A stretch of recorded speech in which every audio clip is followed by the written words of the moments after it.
Ford just recalled over 2 million vehicles. If you own a modern Ford or Lincoln SUV, seeing those numbers in the news is probably enough to make you wonder if your car is safe to put in the driveway tonight. The problem with the headlines is that they lump everything into one massive bucket.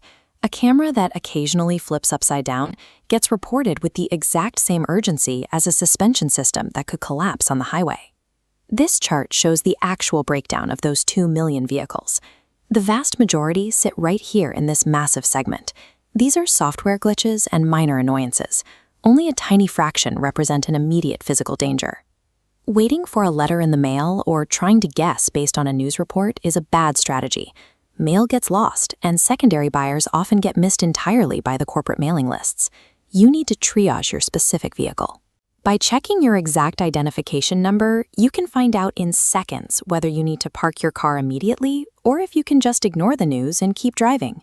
That triage process relies on your vehicle identification number, or VIN. This 17-digit code links your specific car to its exact manufacturing records and every recall notice issued for its production batch. You can find it in 3 places: looking through the lower left corner of your windshield from the outside, on the sticker inside your driver's side door jamb, or printed on your registration and insurance cards in the glove box. Once you have that number, run it through the National Highway Traffic Safety Administration's official recall database at nhtsa.gov. It updates in real time and cuts straight to the facts. If you use the Ford Pass app on your phone to start or unlock your car, you can also check your status right there in the service menu. Taking 5 minutes to run this check replaces the ambiguity of news reports with a binary data point. Either your car needs attention or it doesn't. If your VIN flags a recall, we place it on the triage board. Tier 1, software and cameras, covering 1.7 million vehicles. The most common defect is the accessory protocol interface module overheating, causing your backup camera to flip upside down or go completely black. This specific camera failure affects hundreds of thousands of popular family haulers, heavily impacting the Ford Explorer. Because Ford shares the underlying software architecture across its brands, it also hits luxury counterparts like the Lincoln Aviator and Corsair.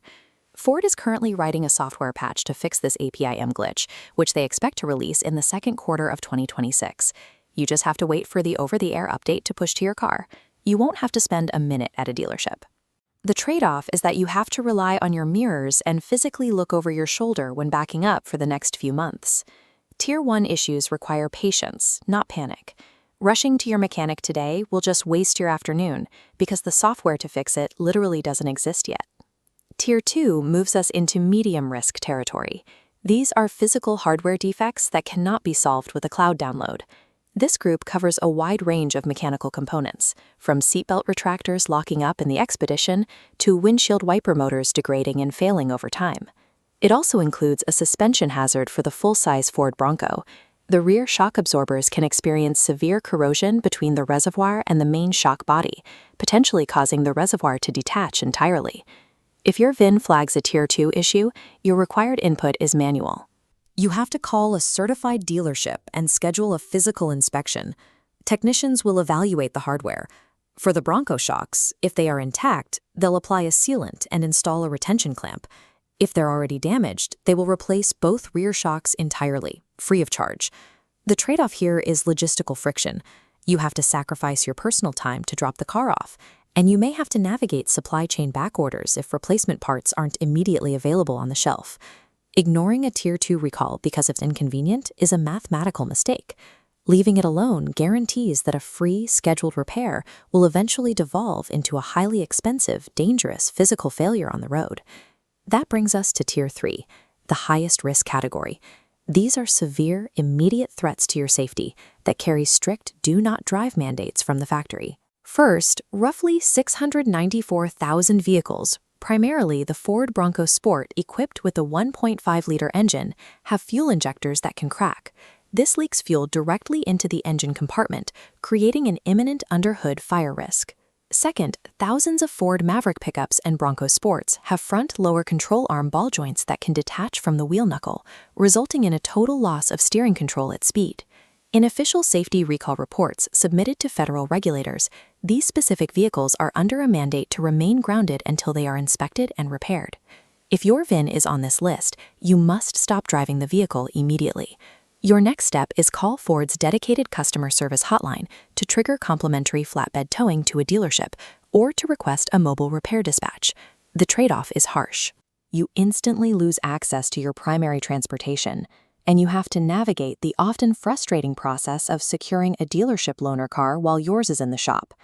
In a Tier 3 scenario, sacrificing your daily convenience is strictly non-negotiable. An afternoon of phone calls and logistics is the price of preventing a catastrophic injury or the total loss of your vehicle. We can organize this into a decision flowchart, starting at check VIN. If your VIN is clean, resume normal driving. If it shows an active recall, follow the fork. Does it require a software update or mechanical intervention? If you're dealing with a Tier 1 software issue, go into your infotainment screen and ensure your vehicle is connected to your home Wi-Fi network so the patch can download quietly overnight. Mapping this operational path reduces a 2 million car corporate crisis to a single to-do list item for your specific vehicle. If you have a Tier 2 or 3 mechanical recall and hear unusual suspension noises, you can formally report those specifics to the NHTSA hotline to accelerate priority service or towing at the dealer level. If you are shopping for a second-hand Ford SUV, adopt a strict protocol. Absolutely refuse to sign any paperwork or hand over cash without personally running the VIN on your phone first. Skipping that step means you could inadvertently purchase an unresolved do not drive unit, inheriting a massive mechanical headache or a literal fire risk the exact second you drive it off the dealer lot. Dealing with recalls is annoying, but the minor logistical friction of checking a database, leaving your car at a dealership, is the mandatory cost of maintaining a modern, safe vehicle. Media-induced panic doesn't fix cars. Verifying your VIN and acting with the right urgency is the only true way to keep your family safe.